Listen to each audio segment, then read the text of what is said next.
안녕하십니까. 803 조경과 구들장입니다. 2020년 10월 9일입니다. 벌써 아침 저녁으로 서리빨 같은 찬기운이 느껴집니다. 시골에 산골에 살다 보니까 주변에 가장 흔하면서도 몸에 좋은 약초가 드러들어 눈에 띄네요. 여러 가지가 있는데 그 중에 오늘은 구절초와 구절초의 효능에 대하여 알아보도록 하겠습니다. 구절초나 쑥즙은 공복에 먹을 때 특히 효과가 있는 것 같아요. 저는 고등학교 다닐 때 할머니께서 위장에 좋다고 하여 쏙이 쓰리도록 하는 이 손자를 위해서 새벽에 보드라운 약쑥을 뜯어다가 돌멩이로 진리게 빻은 다음에 손으로 꼭 짠 지백을 반 사발씩 매일매일 건네주었답니다.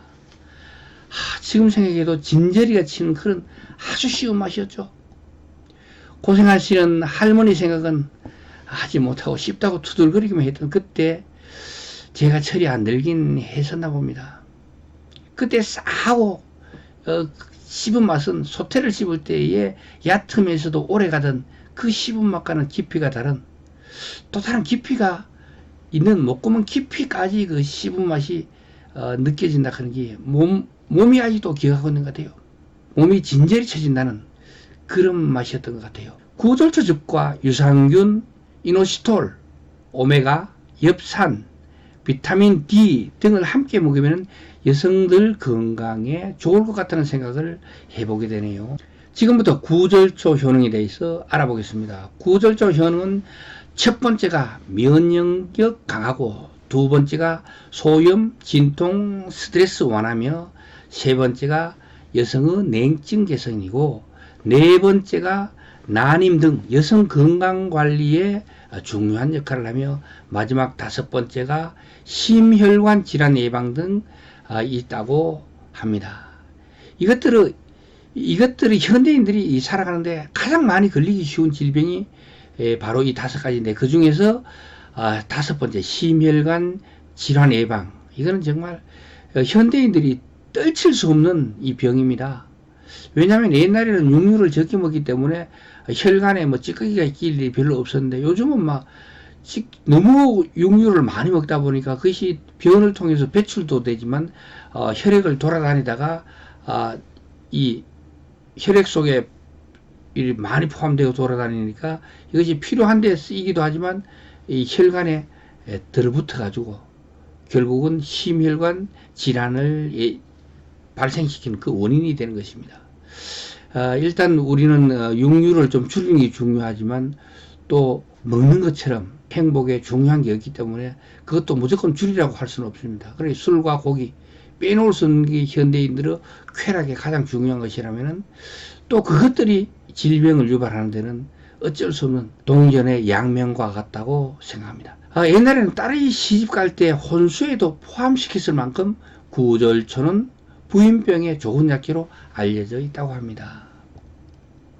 구절초는 생리통, 생리불순이 있을 때 달여 마시면 효과가 있다고 하여 구전으로 전해져 오고 있는 구급약, 상비약이 있다고 하죠. 조선시대 때나 구 한말에 아프면은 그때는 약방이 따로 없었잖아요. 그래서 집집마다 참나리나 아니면은 이 구절초나 이런 등등의 것들을 대여섯가지 구급약, 비상약을 집집마다 보관하고 있다가 사람이 아플 때 그것을 먹기도 했었죠. 구절초 가장 알려진 효능 5가지만 정리하여 알아듣기 쉽게 하나하나 설명해 드리도록 하겠습니다. 첫 번째, 구절초는 항균, 항염 작용이 있어서 면역력 증진과 피로 개선에 좋다고 합니다. 특히 항균 작용에 탁월한 효과가 있어서 어릴 적 제 어머니께서 떡을 보관하실 때 그 위에 얹어두거나 구절초를 옷이나 이불 등에 조음이 나지 않도록 옷장에 구절초 말린 것을 이 한지나 삼배 등으로 곱게 싸가지고 중간중간에 끼워 두었던 생각이 납니다. 그러면 옷장이나 이불장을 열게 되면은 향긋한 냄새가 났던, 특유의 냄새가 났던, 아주 또 잊지 못하는 그런 냄새였던 것 같아요. 역겹지는 않고 그렇다고 해가지고 굉장히 아주 상쾌하지도 않았지만 나쁘지 않는 냄새였다. 저는 아직도 그렇게 기억하고 있습니다. 둘째는 소염, 진통, 스트레스 완화에 효과가 있다는 것입니다. 신경통, 두통을 완화하고 염증을 억제하며 피를 맑게 하여 스트레스 해소에 도움이 된다고 합니다. 지금 생각해 보면은 그렇게 하셨던 것이 도움이 되었는지는 모르겠지만 평소에 잠을 잘 못 이루셨던 어머니께서는 구절초를 곁에 두고 항상 평상시에 숭늉을 마시듯이 차로 마시고 잠을 청하곤 하셨죠. 셋째는 냉증 개선의 효과가 있다고 합니다. 몸을 따뜻하게 하는 성질을 가지고 있는 구절초는 몸이 차서 냉증이 생기는 그 냉증으로 인한 위장질환이나 소화불량이나 식욕부진이나 설사나 복부 팽만 등의 효과가 있다고 합니다. 네 번째는 난임을 비롯한 여성질환에 구절초가 효과가 있다고 합니다. 옛날 사람들이 딸을 시집 보낼 때 딸을 다 키워서 시집을 보내잖아요. 그때 혼수품으로 구절초를 넣었을 만큼 구절초는 여성질환에 두루두루 유용한 약재로 알려져 있습니다. 생리불순, 난임, 대하증, 생리통, 자궁냉증 등과 여성갱년기 우울증, 안면홍조 등을 완화하는 데 효과가 있다고 합니다. 여성갱년기 우울증은 참 정말 힘드는 겁니다. 이 병인지 아닌지는 모르겠지만 제 또래, 제가 65년생인데 제 또래나 아래로 얼마 안 되는 분들은 거의 대부분이 부인들이 이 갱년기 우울증으로 고생을 하고 있는 것 같아요.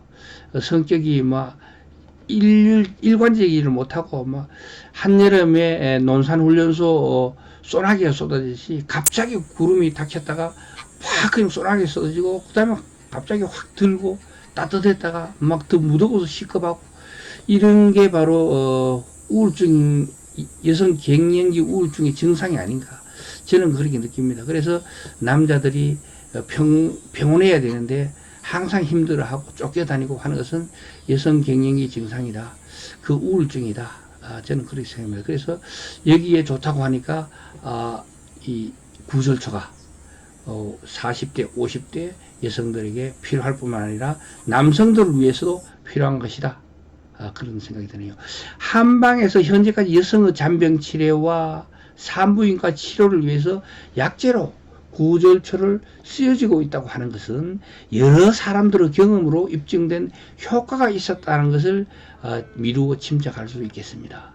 마지막으로 구절초 효능은 현대인들의 고질병은 심혈관 질환을 예방하는 데 도움이 된다는 것입니다. 몸을 따뜻하게 하는 성질을 가지고 있는 구절초는 혈액순환을 촉진하고 플라보노이드, 폴리페놀 등의 항산화 성분이 활성산소를 제거해 줘 가지고 혈관을 건강하게 해준다고 합니다. 그리고 또 혈관에 쌓여있는 콜레스테롤이나 노폐물을 사람의 몸 밖으로 배출시켜서 혈관 건강을 유지하는 데 도움을 준다고 합니다. 이 40대, 50대가 되면 현대인들은 아까도 얘기했듯이 육류를 너무 많이 섭취하기 때문에 혈관병은 영 떨쳐버릴 수가 없는 병이다. 그렇지만 항상 관리하기 위해서는 무슨 이 식이요법이나 안 그러면 건강식품을 사용해야 되는데 그때 구절초가 괜찮지 않을까 저는 그렇게 생각합니다. 해마다 가을이 되면 우리나라의 온 산야에 산들산들 아름다운 꽃을 피우는 들국화, 특히 구절초가 여성의 건강에 좋다고 하는데 흔히 접하면서도 잘 알지 못하는 분들이 많이들 계시는 것 같아 가지고 오늘은 구절초 효능에 대해서 정리해 보았습니다. 지금까지 803 조경과 구들장이었습니다. 끝까지 시청해 주셔서 대단히 감사합니다.